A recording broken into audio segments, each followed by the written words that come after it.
one party putting people in chains.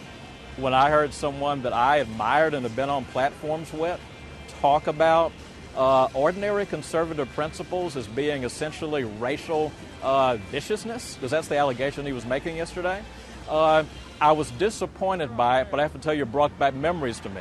It brought back memories of these Democratic politicians in the South who think they can go before black crowds and say one thing, that nobody else will hear it, and that they can somehow get a cheer in the room, and that they can blithely go on about their business. That's not the way you can do politics anymore because of the media, and I think Vice President Biden, I hope Vice President Biden learned an important lesson. You can't say one thing to a certain kind of people thinking nobody else is hearing. Black Lives Matter is putting the forthcoming Biden-Harris administration on notice for failing to respond to a meeting request from the group. The activists say they were also excluded from a Tuesday meeting between the president and vice president-elect, Louisiana Representative Cedric Richmond, and several civil rights groups. On the night of the Biden-Harris victory, BLM sent a letter requesting a meeting, the movement wrote Wednesday on its Instagram. The post includes a graphic stating, "It has been 32 days since we've requested a meeting with Joe Biden and Kamala Harris. We've heard no response. Black life cannot wait," the group said. Creating thriving conditions for black communities in the 21st century cannot be put on pause. The post continued, "As the organization leading the largest global social justice movement, we demand a seat at the table. To ignore us, and the 64,000 of you who have signed our petition, is to ignore our generation's most pressing demands for transformative justice. At Joe Biden and Kamala Harris we are waiting." BLM called on its 4 million Instagram followers to let the Biden-Harris team know you're waiting too. At the meeting Tuesday, President-elect Joe Biden promised leaders of prominent civil rights groups that his administration would prioritize racial justice and form a diverse cabinet that can tackle those issues. Joe Biden, they say the Democratic Party relies on their base, which is black voters, black women especially, right? They vote like 99% Democrat, and they always. So there was some audio leaked. He had a meeting with some civil rights leaders. In a recording obtained by The Intercept, Biden was unenthusiastic about executive action and warned against police reforms before Georgia's Senate runoffs. Okay, so you want to hear some of it? So here's the audio. And so we would ask you to lend your voice and your strength and your influence and your power and your ability to reach across the aisle to try and pass the George Floyd Justice and Policing Act.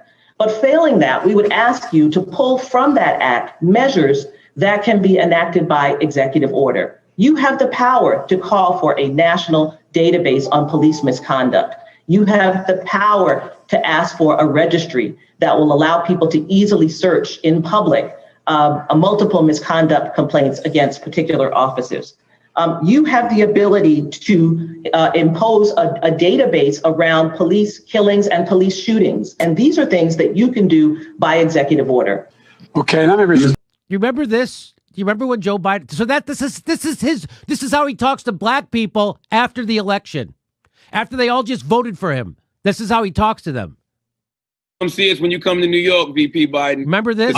Remember this when he was asking for their vote? Remember this? Oh, It's a long way until November. We got more questions.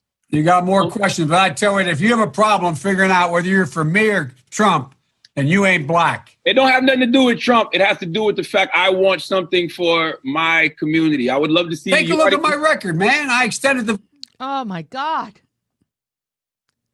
So whenever somebody asks for something, his response is, "Shut the fuck up, man. You got everything. I already fucking did everything for you.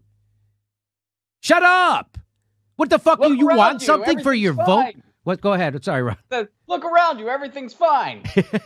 Oh, great. That's his go-to.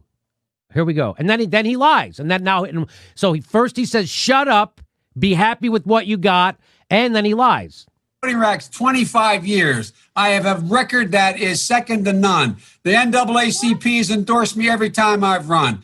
Nope. He had the NAA. By the way, the NAACP never endorsed Joe Biden. He just said they've endorsed him every time he ran. That sounds very Trumpian, that level of a lie, because the NAACP never endorsed him, not one time. And here he is talking on a black show saying, if you don't like me, you're not black, and I'm going to lie about black support. So breaking just in the last hour, newly leaked audio posted by The Intercept. President-elect Joe Biden saying that Republicans used the defund police movement to, quote, beat the living hell out of Democrats. Peter Ducey picks up the reporting live in Wilmington, Delaware. Peter.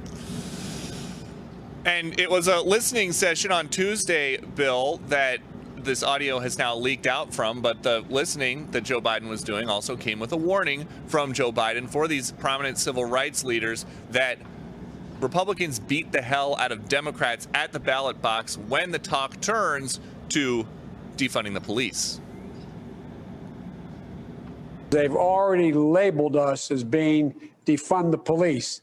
Anything we put forward in terms of the organizational structure to change policing, which I promise you will occur, promise you. Just think to yourself and give me advice whether we should do that before January 5th, because that's how they beat the living hell out of us across the country, saying that we're talking about defunding the police. We're not. We're talking about holding them accountable.